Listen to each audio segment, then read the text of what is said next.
नमस्कार, मैं डॉक्टर रंजीता वैद। आज के टॉपिक वैश्वीकरण का शिक्षा पर प्रभाव के साथ, जो कि बीएड प्रथम वर्ष कोर्स 2 समकालीन भारत में शिक्षा के यूनिट 4 से लिया गया है। आज हम वैश्वीकरण के शिक्षा पर प्रभाव प्रकरण का अध्ययन करेंगे। आइए सबसे पहले हम वैश्वीकरण का अर्थ देख लेते हैं। वैश्वीकरण को एक नई सहस्त्राब्दी की प्रमुख विशेषता के रूप में ग्रहण किया जा रहा है। वैश्वीकरण ने विश्व समाज में अपरिहार्य आवश्यकता का रूप ले लिया है। विश्व समाज का कोई भी क्षेत्र इससे बच नहीं पा रहा है। वैश्वीकरण के द्वारा ही व्यापार के लिए रास्ते खुले, निर्यात बढ़ा, उत्पादकता बढ़ी और आमदनी बढ़ी। गरीबी एवं विषमता दूर करने में मदद मिली। वैश्वीकरण यह अंग्रेजी शब्द ग्लोबलाइजेशन का हिंदी अनुवाद है। यह एक व्यापक अर्थ वाला संप्रत्यय नहीं है। इसमें वसुधैव कुटुंबकम में निहित प्रेम, सम्मान एवं विश्व कल्याण की भावना भी नहीं है। इसका सबसे सुखी होने से भी कोई संबंध नहीं है, क्योंकि इसका प्रयोग एक आर्थिक प्रक्रिया तक ही सीमित है। वैश्वीकरण वस्तुतः उत्पादन एवं उपभोग, पूंजी प्रवाह, सेवाओं तथा कानूनों एवं राजनीति के अंतर्राष्ट्रीयकरण की आर्थिक प्रक्रिया है। वैश्वीकरण का अर्थ है राष्ट्रीय घरेलू अर्थव्यवस्था का विश्व के साथ जुड़ना। इस संस्थिति में वस्तुओं, सेवाओं, कच्चा माल, पूंजी, प्रौद्योगिकी, उत्पादन के साधनों आदि का बिना किसी प्रतिबंध के स्वतंत्र रूप से विश्व के देशों में प्रवाह होता है।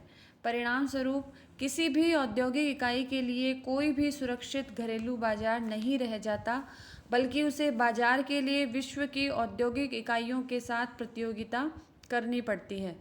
प्रतियोगिता का क्षेत्र पूरा विश्व होता है। यह खुला प्रतियोगिता का क्षेत्र है। कोई भी देश विदेशी बहुराष्ट्रीय कंपनियों के अपने देश में प्रवेश पर प्रतिबंध नहीं लगा सकता। इस प्रकार वैश्वीकरण आर्थिक क्षेत्र की एक प्रक्रिया है। शिक्षा के संबंध में इसकी चर्चा करने से पूर्व आवश्यक है कि इसके अर्थ को स्पष्ट किया जाए। इसकी कुछ परिभाषाओं को देख लेते हैं। वैश्वीकरण शब्द की व्युत्पत्ति विश्व शब्द से हुई है। इसलिए वैश्वीकरण एक ऐसी प्रक्रिया है जिसमें किसी समस्या, घटना एवं विश्व को क्षेत्रीय एवं राष्ट्रीय दायरे से निकालकर संपूर्ण विश्व के संदर्भ में देखा जाता है। चैम्बर्स 20th सेंचुरी डिक्शनरी में इस शब्द को इस प्रकार परिभाषित किया गया है कि वैश्वीकरण का अर्थ है वैश्विक अर्थात विश्वव्यापी बना देना, या संपूर्ण विश्व अथवा सभी लोगों को प्रभावित करना या उनका ध्यान रखना। लेचनर के शब्दों में वैश्वीकरण का अर्थ है वैश्विक संबंधों का विस्तार, सामाजिक जीवन का विश्व स्तर पर संगठन अथवा चेतना का विकास। एन.बी. गोडके के शब्दों में वैश्वीकरण विश्व अर्थव्यवस्था में बढ़ते हुए आर्थिक एकीकरण और राष्ट्रों के बीच बढ़ती आपसी निर्भरता की प्रक्रिया है। यह केवल वस्तुओं, सेवाओं, पूंजी, तकनीकी एवं लोगों की बढ़ती हुई गतिशीलता से ही नहीं, वरन उस आर्थिक संगठन से भी जुड़ी हुई है जो राष्ट्रीय सीमाओं को पार कर देता है। उपयुक्त परिभाषाओं के आधार पर कहा जा सकता है कि सैद्धांतिक रूप से वैश्वीकरण से तात्पर्य उस स्थिति से है जिसमें सभी राष्ट्र विभिन्न क्रियाकलापों में मिलजुल कर कार्य करते हैं। विभिन्न राष्ट्र, संस्थाएं एवं नागरिक विभिन्न राष्ट्रों का खुलकर सहयोग लेते हैं। इसे मानव जीवन के विभिन्न पक्षों में विश्वव्यापी सहयोग, सक्रियता एवं समायोजन की प्रक्रिया कहा जा सकता है। इस प्रकार से इस वैश्वीकरण की प्रक्रिया में निम्न बिंदु समाहित हैं। विश्व चेतना का विकास, किसी विषय को विश्वव्यापी बनाना, विश्व अर्थव्यवस्था एवं राष्ट्रों के आपसी एकीकरण एवं उनकी परस्पर निर्भरता से संबंध, और महत्वपूर्ण है संपूर्ण विश्व को एक बाजार के रूप में समझना। तो इस प्रकार से ये हमने वैश्वीकरण के अर्थ को समझा। अब हम वैश्वीकरण का शिक्षा पर जो प्रभाव पड़ा है उसको देखते हैं। वैश्वीकरण ने अन्य क्षेत्रों के साथ साथ शिक्षा को भी प्रभावित किया है। यद्यपि वैश्वीकरण आर्थिक सुधारों से जुड़ी प्रक्रिया है, किंतु विश्व व्यापार संगठन के समझौते पर भारत सरकार द्वारा हस्ताक्षर करने पर शिक्षा भी व्यापार या आर्थिक महत्व का विषय बन गई। वैश्वीकरण एक आर्थिक प्रक्रिया है जिसका उद्देश्य उन्मुक्त व्यापार एवं बाजार है। इसका दृष्टिकोण विशुद्ध भौतिकवादी है। इसमें मान्यता एवं मानवीय मूल्यों के लिए कोई स्थान नहीं है और शिक्षा सीखने सिखाने की प्रक्रिया है। सीखने सिखाने की यह प्रक्रिया शिक्षार्थियों के चारों ओर व्याप्त वातावरण में चलती है और ये वातावरण मुख्यतः पारिवारिक, सामुदायिक, राष्ट्रीय होता है। शिक्षा के प्रथम अध्याय का प्रारंभ माता पिता एवं परिवार से होता है और अगला अध्याय समुदाय में और इससे अगला अध्याय प्रांतीय व राष्ट्रीय वातावरण से संबंधित अध्याय है। और यदि आज की संस्थितियों में, परिस्थितियों में देखें तो एक और प्रमुख अध्याय जुड़ गया है और वह है विश्व अध्याय, अंतर्राष्ट्रीय अध्याय, जिसने वैश्वीकरण के प्रभाव से पूर्व के सभी अध्यायों को गौण कर दिया है, क्योंकि परिवार, समुदाय, राष्ट्र सभी को इसने अपने अंदर समाहित कर लिया है। आज हम देखते हैं इलेक्ट्रॉनिक प्रौद्योगिकी, टीवी, कंप्यूटर आदि के प्रभाव से यह अपना शैक्षिक प्रभाव बाल्यकाल में विद्यार्थियों पर जमाने लगते हैं। वर्तमान में बालक इन्हीं माध्यमों से शिक्षा ग्रहण करते हैं और अपना दृष्टिकोण भी बनाते हैं। भारतीय शहरों में जो परिवार हैं उनका असर वैश्वीकरण के परिणाम स्वरूप बढ़ रहा है और शिक्षा की प्रारंभिक संस्थाएं जैसे परिवार, समुदाय, ये सभी विलुप्त होती जा रही हैं और वैश्वीकरण के प्रतिनिधि प्रौद्योगिकी, सूचना के संसाधन शिक्षा कार्य का संचालन कर रहे हैं। वैश्वीकरण का शिक्षा के क्षेत्र पर भी प्रभाव पड़ा है और इसके सकारात्मक और नकारात्मक दोनों ही पहलू हमें दिखाई पड़ते हैं।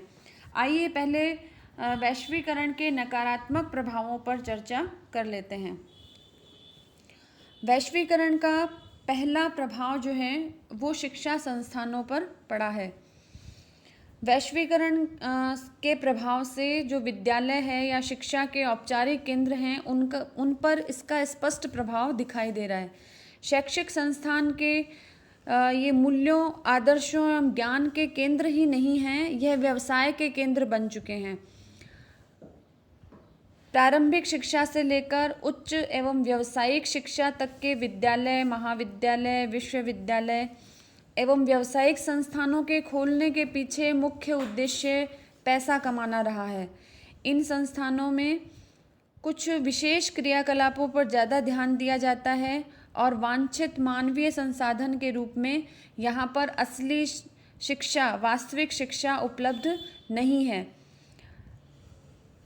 शिक्षक भी व्यवसाय के लिए ही कार्य करते हैं और इनके लिए पैसा, पद, भौतिक संसाधन की प्राप्ति, इसी दौड़ में ये भी पीछे लगे हुए हैं। शिक्षा संस्थानों की तेजी से बढ़ती संख्या की पृष्ठभूमि में भी वैश्वीकरण एवं पश्चिमीकरण का प्रभाव दिखाई देता है।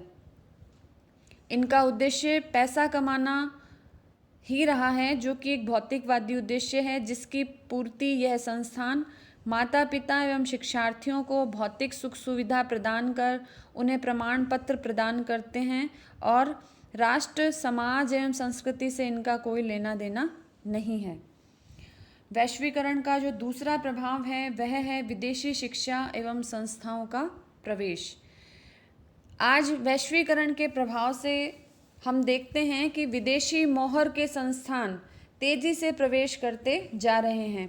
मानसिकता यह होती जा रही है कि इनके प्रमाण पत्र, डिग्रियां हमें श्रेष्ठतम लगते हैं। विदेशों में शिक्षा का आकर्षण एवं विदेशों में काम पाने के लिए दौड़ भी वैश्वीकरण का प्रभाव ही है। विदेशों में काम की दृष्टि से कुछ क्षेत्र ऐसे हैं जैसे सॉफ्टवेयर, इंजीनियरिंग आदि, इनमें प्रशिक्षित लोगों को विकसित देशों में भी रोजगार के अच्छे साधन उपलब्ध हैं। शिक्षा का स्वरूप बदल रहा है। हम ऐसी शिक्षा की ओर आकृष्ट हो रहे हैं जो बहुराष्ट्रीय कंपनियों में, विदेशों में रोजगार दिलाए। हम पैकेज पर ध्यान दे रहे हैं, शिक्षा पर नहीं, क्योंकि बहुराष्ट्रीय कंपनियों में काम करना, विदेशों में काम करना सामाजिक संस्कृति एवं प्रतिष्ठा देने वाला बन गया है। और ये परिणाम वैश्वीकरण के आधार पे जो विदेशी संस्थाएं खुली हैं उन्हीं का ये प्रभाव दृष्टिगत होता है। धनी देशों एवं वित्तीय संस्थाओं द्वारा शैक्षिक कार्यक्रमों के लिए ऋण उपलब्ध कराकर इन कार्यक्रमों पर अपना पूर्णतः नियंत्रण रखना वैश्वीकरण का एक महत्वपूर्ण प्रभाव दृष्टिगत होता है। आज प्रारंभिक शिक्षा से लेकर उच्च एवं व्यावसायिक शिक्षा के क्षेत्रों तक धनी देशों, इन देशों के समृद्ध वर्ग के संस्थानों, अंतर्राष्ट्रीय वित्तीय संस्थानों द्वारा ऋण उपलब्ध कराया जा रहा है और सहयोग की राशि उपलब्ध कराने के साथ ही अपनी शर्तें रखते हैं कि यह शैक्षिक योजनाएं, कार्यक्रम इन्हीं के निर्देशानुसार चलेंगे। यह अपने नियंत्रण द्वारा इन योजनाओं के राष्ट्रीय स्वरूप को लुप्त कर देते हैं और जाने अनजाने में वैश्वीकरण द्वारा देश की सारी शिक्षा प्रणाली का पश्चिमीकरण हो गया है। वैश्वीकरण का अगला जो प्रभाव दिखाई दे रहा है वह है शिक्षा द्वारा धनी और गरीबों के बीच वर्ग भेद बढ़ रहा है और साथ ही शिक्षा का भौतिकीकरण कर दिया गया है। शिक्षा का वैश्वीकरण के फलस्वरूप शिक्षा का पूर्ण रूप से भौतिकीकरण हो गया है। शिक्षा का उद्देश्य वैयक्तिक समृद्ध भौतिक जीवन जीने तक सीमित रह गया है। मानव विकास की परिभाषा भौतिक मापन से की जाने लगी है।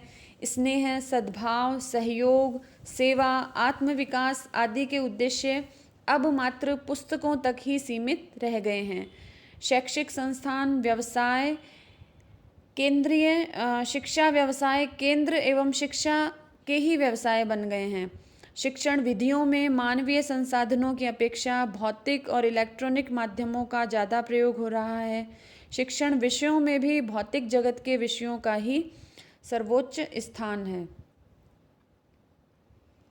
कुल मिलाकर ये कहा जा सकता है कि खुले बाजार वाली वैश्वीकरण की प्रक्रिया में शिक्षा का भी वैश्वीकरण या बाजारीकरण कर दिया गया है। राष्ट्रीय शिक्षा पर शीर्षस्थ राष्ट्र के शीर्षस्थ एवं धनी वर्ग की शिक्षा पर वैश्वीकरण का प्रभाव स्पष्ट रूप से परिलक्षित हो रहा है। ये वैश्वीकरण के कुछ शिक्षा पर पड़ने वाले नकारात्मक प्रभाव थे। अब हम चर्चा करेंगे वैश्वीकरण के सकारात्मक प्रभावों की। वैश्वीकरण का भारतीय शिक्षा पर जहां नकारात्मक प्रभाव पड़ा है, वहीं वैश्वीकरण के फलस्वरूप भारतीय शिक्षा लाभान्वित भी हुई है। पहला बिंदु हम देखें शैक्षणिक स्तर में सुधार। तो अंतर्राष्ट्रीय प्रतिस्पर्धा में कुछ शिक्षा संस्थाओं ने अपने शैक्षणिक स्तर में सुधार भी किया है और विश्व की श्रेष्ठतम शिक्षण संस्थाओं में स्वयं को शामिल कर लिया है और उनसे निकले विद्यार्थियों ने अपनी प्रतिभा और योग्यता के आधार पर अपने को संपूर्ण विश्व में स्थापित भी किया है। वैश्वीकरण का ही परिणाम है कि शिक्षा के नवीन आयामों को जन्म मिला है। पाठ्यक्रम, शिक्षण विधियां एवं मूल्यांकन प्रणाली में सुधार आया है। शिक्षा में सूचना एवं संप्रेषण की नवीनतम तकनीकी का प्रयोग किया जा रहा है। भारत की बढ़ती जनसंख्या और इसके सीमित संसाधनों की संस्कृति में वैश्वीकरण कुछ सीमा तक सहायक भी सिद्ध हुआ है और अत्यंत महत्वपूर्ण प्रभाव वैश्वीकरण का जो पड़ा है वो है ज्ञान क्षेत्र का विस्तार। ज्ञान क्षेत्र में आदान प्रदान बढ़ने से हमारा ज्ञान क्षेत्र विस्तारित हुआ है। हमें सूचना प्रौद्योगिकी, तकनीकी आदि क्षेत्रों में आगे बढ़ने में वैश्वीकरण से सहायता मिली है। वैश्वीकरण के कारण आदान प्रदान बढ़ने से तकनीकी ज्ञान एवं संसाधनों के क्षेत्र में हमें तात्कालिक सहायता भी मिली है। इस प्रकार से हमने देखा कि वैश्वीकरण ने हमारी शिक्षा को सकारात्मक और नकारात्मक दोनों प्रकारों से प्रभावित किया है। वर्तमान में हमारी राष्ट्रीय शिक्षा प्रणाली को आवश्यकता है हमारी शिक्षा व्यवस्था इस प्रकार की हो जो परंपराओं के अनुकूल हो, जो हमारे जीवन मूल्यों, हमारे जीवन लक्ष्यों, हमारी समृद्ध प्राचीन ज्ञान को जीवित रखने वाली हो और इन सब को जीवित रखने के लिए आवश्यकता है कि हमारी शिक्षा प्रणाली राष्ट्रीय हो। हम विश्व में जो परिवर्तन हो रहे हैं उनसे अछूते ना रहें, लेकिन ऐसा न हो कि हम अपनी परंपराओं को भूल जाएं। और आवश्यकता हमें इस बात की है कि भारतीय परंपरा पर खड़े होकर हम पश्चिमी जगत से आने वाले ज्ञान और तकनीकी को भारतीय परिप्रेक्ष्य में अपनाएं। हमारे ज्ञान के भंडार वैदिक ज्ञान को हम विश्व तक पहुंचाएं, और ये वैश्वीकरण की जो व्यवस्था है उससे ही संभव है। इस ज्ञान में विज्ञान और तकनीकी उच्चतर एवं श्रेष्ठ परिस्थिति में है। अतः आवश्यकता है कि हमारी शिक्षा का राष्ट्रीय आधार सुदृढ़ हो, और इस आधार पर हमें जो कुछ आवश्यक है वह हम खुले मस्तिष्क से सब जगह से ग्रहण करें।